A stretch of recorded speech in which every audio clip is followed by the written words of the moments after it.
Pour débuter cette plongée immersive au cœur de notre sujet, attaquons-nous à un vrai monument de l'investigation économique. Salut. Oui, un livre vraiment incontournable. Absolument. On va explorer en détail l'ouvrage Le pouvoir et l'argent, les grandes affaires 1960 à 2015. C'est coécrit par Julie Delabrosse et Benjamin Mast-Stamberger. Et c'est une discussion qui s'adresse vraiment à quiconque s'intéresse à l'histoire secrète, l'histoire parfois un peu inavouable du capitalisme français en fait. Ah oui. Et à tous ceux qui veulent comprendre les rouages hyper complexes de notre économie actuelle, et ça, à travers les crises qui l'ont forgée. Exactement. L'ambition de ce livre, elle est vaste. Ça pose une problématique redoutable. Ah, ça c'est clair. Comment la France est-elle passée, en l'espace d'un demi-siècle, de petites magouilles immobilières très locales à des effondrements financiers mondialisés? Des trucs capables de faire trembler le système bancaire international, quoi. C'est le grand écart. Totalement. Et au-delà des montants qui donnent le vertige, que nous disent ces scandales à répétition sur l'évolution profonde de nos mœurs, de la politique et de la société française en général? D'accord, décortiquons un peu tout ça. Ce qui est fascinant ici, c'est que les auteurs refusent catégoriquement de tomber dans le piège du simple catalogue de faits divers. Ouais, c'est pas juste du sensationnalisme sur le dos des escrocs. Pas du tout. Au contraire, ils utilisent chaque affaire comme une carotte glaciaire, un prélèvement clinique qui révèle l'état exact du capitalisme français à un instant T. Du coup, chaque décennie apporte son lot de dérives. Voilà. Et ces dérives, c'est au fond que les reflets des obsessions et des failles d'une époque. On y voit la mutation d'un système entier. On part du capitalisme d'État tout-puissant de l'après-guerre, celui qui devait reconstruire le pays, Pour arriver jusqu'à la financiarisation complètement hors sol et dérégulée qu'on observe aujourd'hui.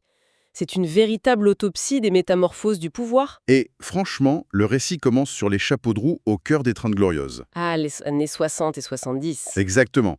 Une période d'effervescence absolue.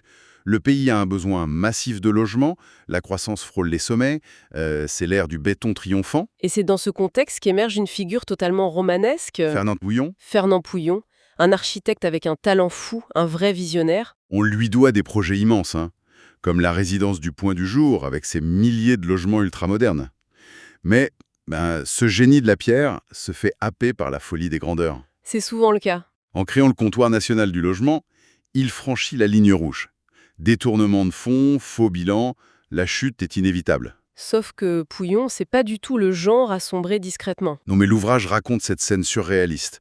Il est malade, amaigri à l'extrême, il pèse plus que 47 kilos. Et il arrive à s'évader de la clinique luxueuse où la justice le gardait à l'œil. C'est digne d'un film. Totalement.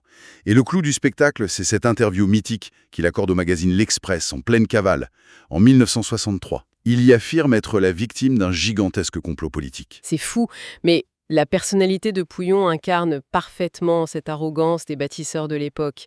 Après, il faut aller au-delà de l'anecdote de la cavale. Ouais, chercher les vraies raisons. Exactement.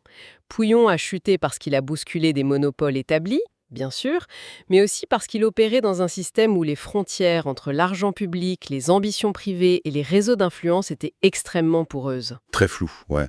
Et cette porosité, elle n'a pas profité qu'aux architectes mégalomanes, elle a aussi ouvert la voie aux premiers véritables prédateurs de l'épargne publique française. Ah, c'est là qu'intervient le fameux scandale de la garantie foncière. C'est ça. L'auditoire qui connaît un peu les marchés financiers va tout de suite reconnaître la mécanique. Des promoteurs, avec à leur tête Robert Frankel, s'engouffrent dans cet appétit insatiable des Français pour la pierre. L'investissement refuge par excellence. Et ils promettent des rendements délirants. Plus de 10% sur des investissements immobiliers.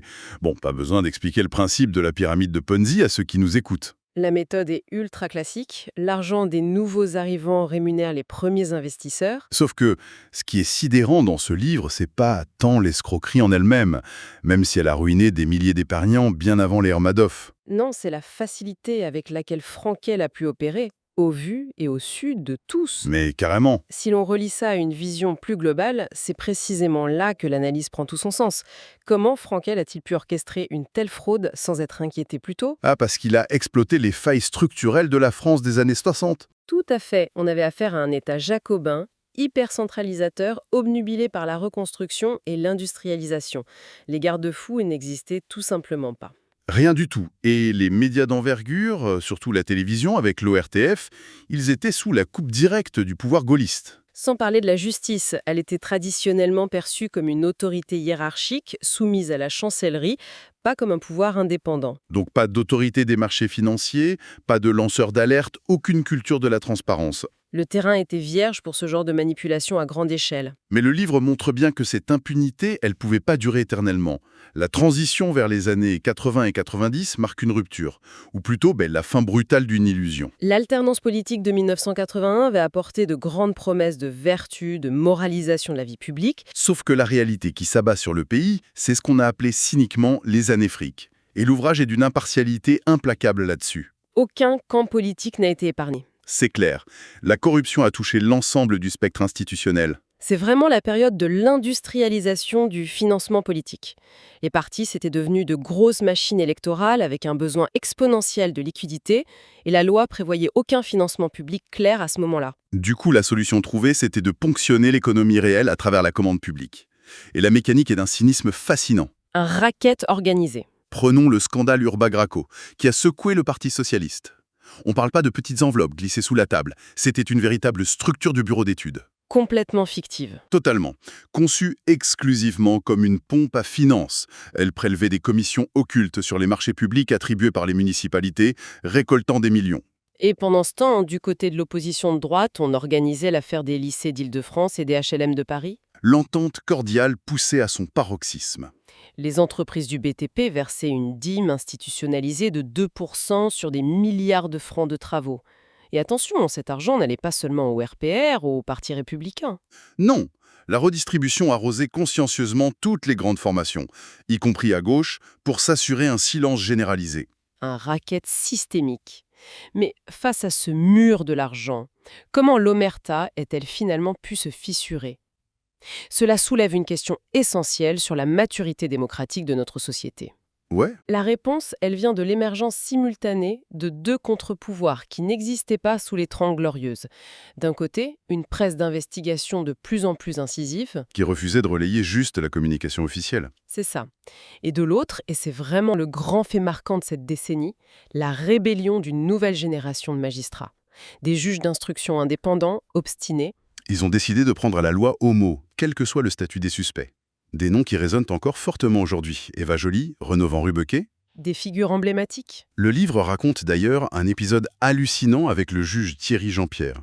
Lors d'une perquisition dans les locaux d'Urba, il sent que sa hiérarchie cherche à le dessaisir de l'enquête sous la pression politique. Et qu'est-ce qu'il fait ? Il s'enferme à double tour dans les bureaux et va jusqu'à faire changer les serrures lui-même pour sanctuariser les preuves. C'est le point de bascule. Pour la première fois, on voit des PDG et des hommes politiques de premier plan menottés à la une des journaux. Absolument. Mais bon, malgré l'action courageuse de ces juges, la notion d'argent public restait, pour certains hauts dirigeants, un concept très abstrait. Un trésor inépuisable à leur seule disposition.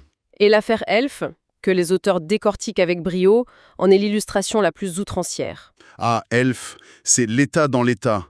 On n'est plus du tout dans le financement de partis locaux, là. On est dans la diplomatie parallèle et le détournement à l'échec géopolitique.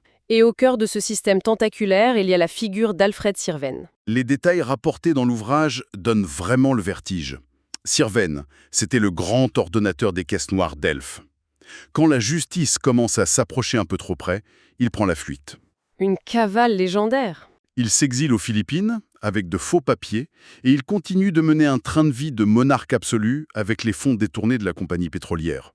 On parle de factures ubuesques chez le joaillier Cartier. Une villa somptueuse à Ibiza, des centaines de millions qui s'évaporent. C'est le sentiment d'impunité poussé au maximum. Et cette même arrogance, cette certitude absolue que l'État épongera toujours les pertes, on la retrouve à l'identique dans le naufrage du Crédit Lyonnais. Ah oui, le Crédit Lyonnais. L'analyse que font les auteurs du comportement de Jean-Yves Abéret est édifiante. Abéret, c'était le pur produit de l'élite administrative française. Placé à la tête de cette banque nationalisée. Et il se lance dans une stratégie de conquête irrationnelle. Il achète tout et n'importe quoi pour bâtir un empire bancaire mondial. C'est complètement irréel quand on y pense. Une banque publique française qui se met soudainement à racheter les mythiques studios de cinéma hollywoodiens MGM, Ou l'équipementier sportif Adidas. le tout en accumulant des risques insensés. sans le moindre contrôle interne sérieux. Le résultat, c'est un cratère financier d'une profondeur inédite. Une ardoise monumentale laissée à la charge directe du contribuable français. Mais le véritable impact du désastre du Crédit Lyonnais, ça se résume pas à son coût financier. Si. Non, cet effondrement va servir de catalyseur idéologique. L'incapacité flagrante de l'État à contrôler ses propres entreprises publiques, à empêcher les délires de ses hauts fonctionnaires, ça va légitimer le discours sur la nécessité de privatiser l'économie. On arrive à la fin des années 90, le mur de Berlin est tombé, et une nouvelle ère de déréglementation massive s'ouvre. C'est là que ça devient vraiment intéressant. Le décor change radicalement à l'aube des années 2000. Fini les industriels du béton ou les hauts fonctionnaires bâtisseurs d'empires bancaires. On entre dans l'ère de la financiarisation, de l'économie virtuelle et de la frénésie boursière. Et l'icône tragique de cette période, c'est Jean-Marie Messier. L'homme qui s'était affublé lui-même du surnom J6M pour Jean-Marie Messier moi-même, maître du monde. Faut oser quand même. Messier, à la tête de Vivendi, c'est l'incarnation d'un capitalisme devenu complètement ivre de ses propres projections. Il transforme une entreprise séculaire de distribution d'eau en un mastodonte mondial de la communication et du divertissement. À grands coups d'acquisition financés par la dette et par l'émission de papier. Une dette qui atteint le montant astronomique de 35 milliards d'euros. 35 milliards. Le livre montre à quel point le dirigeant était déconnecté de la réalité de ses bilans. Il était obnubilé par le cours de son action et son image médiatique. Tout ça culmine avec l'achat, aux frais de l'entreprise, d'un appartement de plus de 500 mètres carrés en plein cœur de Manhattan. L'explosion en vol de Vivendi a été un vrai électrochoc. Mais cette ère des années 2000, ça se limite pas à la folie d'Internet. Non, c'est aussi la généralisation de techniques financières importées du monde anglo-saxon, des techniques appliquées parfois de manière très agressive à des fleurons de l'industrie traditionnelle. Vous faites référence à l'affaire Wendel, qui illustre parfaitement cette nouvelle technicité financière. Exactement. L'auditeur rompu aux pratiques des fonds d'investissement connaît la mécanique des LBO. Ces rachats par effet de levier où la cible rembourse elle-même la dette contractée pour son acquisition. C'est ça.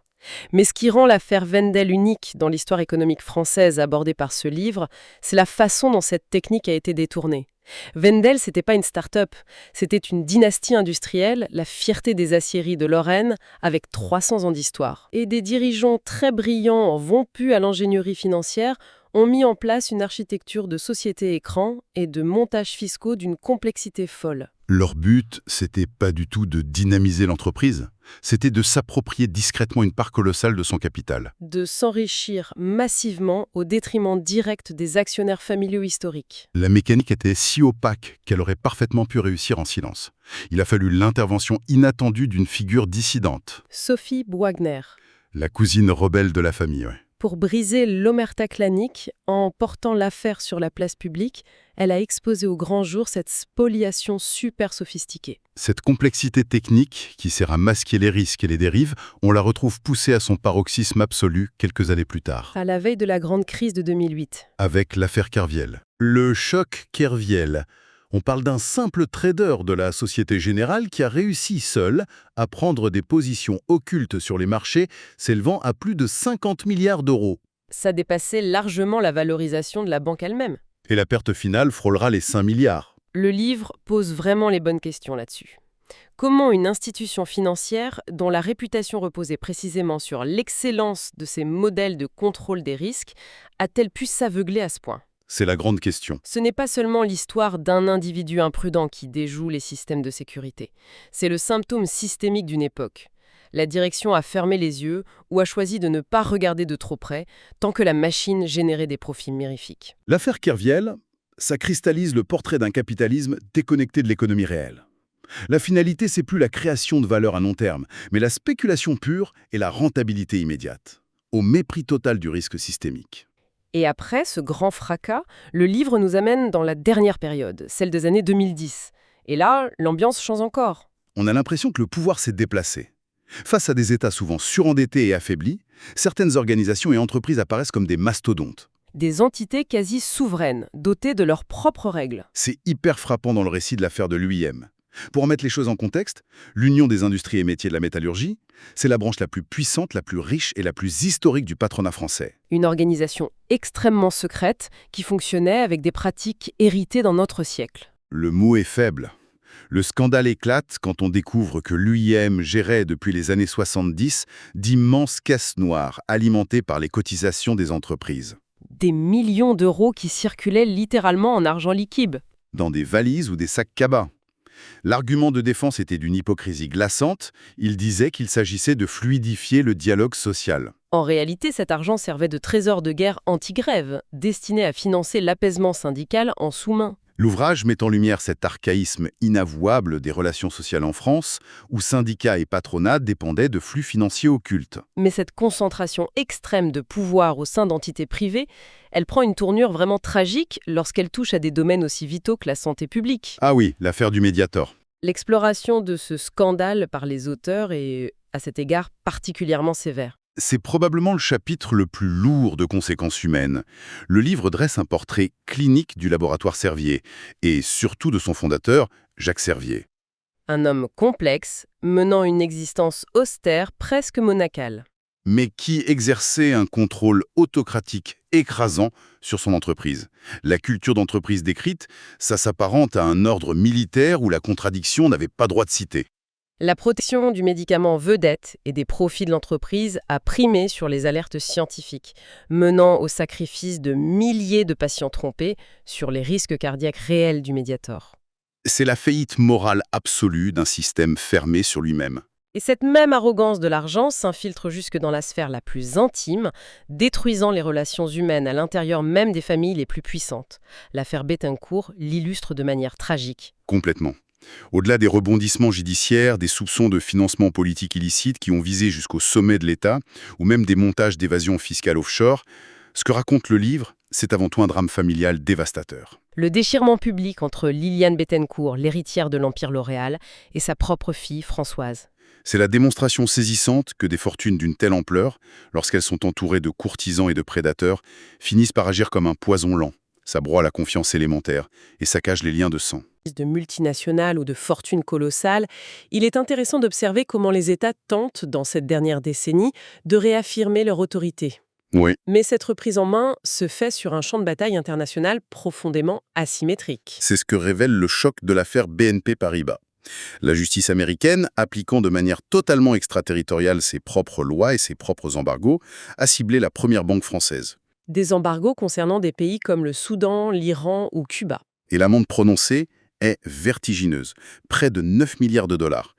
La BNP, malgré le soutien diplomatique français, n'a eu d'autre choix que de plier et de payer. Cet épisode clôture l'ouvrage sur un constat lucide. Si les mastodontes financiers ou industriels pensaient s'être affranchis des États, ils se trompaient.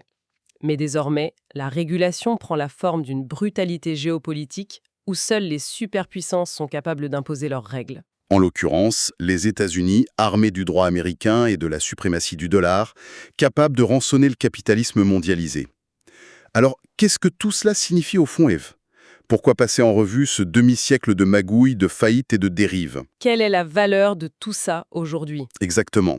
Quelle est la valeur pratique de cette somme d'informations pour quiconque suit l'actualité aujourd'hui ? La valeur de ce livre, elle réside dans la grille de lecture implacable qu'il nous fournit. En analysant ces mécanismes, on s'aperçoit que les outils changent, mais les comportements demeurent. Les mêmes schémas se répètent. Toujours. La porosité entre les sphères de pouvoir, les conflits d'intérêts, la foi aveugle dans des modèles financiers déconnectés du réel, ou encore le culte du chef omnipotent. Tous ces éléments se répètent inlassablement. Donc ce bagage historique, c'est une véritable armure intellectuelle. C'est ça permet à l'auditeur d'aiguiser son esprit critique, de ne plus prendre pour argent comptant les discours lisses des directions de la communication, de questionner la réelle indépendance des acteurs face aux nouveaux géants économiques et de se rappeler que le mythe de la transparence totale, tant vanté de nos jours, relève bien souvent du mirage. Pour résumer l'esprit de cet impressionnant travail d'enquête, il faut souligner la qualité de la narration. Le livre réussit le tour de force de transformer des dossiers judiciaires et financiers complexes en un récit absolument captivant. C'est très fluide. On le parcourt avec l'avidité que l'on réserverait à un thriller d'espionnage, avec ses trahisons au sommet, ses fuites rocambolesques, ses réseaux occultes et ses sommes colossales évaporées. À la différence vertigineuse que chaque détail raconté a bel et bien bouleversé l'économie de la nation. C'est une plongée qui donne irrépressiblement envie de se saisir de l'ouvrage complet, d'en explorer chaque chapitre pour savourer la précision des enquêtes et la finesse des portraits psychologiques. Une lecture fondamentale qui change définitivement la manière dont on appréhende l'actualité économique quotidienne. Et pour prolonger la réflexion, au-delà de ces pages, une dernière observation s'impose. Alors que le livre s'arrête à l'aube des années 2015, les lignes de faille du pouvoir mondial se sont encore déplacées. C'est-à-dire, La confrontation se joue désormais entre les nations souveraines traditionnelles et les gigantesques multinationales de la technologie, des entreprises capables d'amasser des montagnes de données et d'imposer leurs propres algorithmes au-dessus des lois locales. On peut alors légitimement s'interroger. Quels sont les nouveaux pactes inavouables, les nouvelles zones d'ombre en train de se former silencieusement en ce moment même, à l'abri de nos écrans, et qui constitueront inévitablement la matière explosive des grands scandales de demain?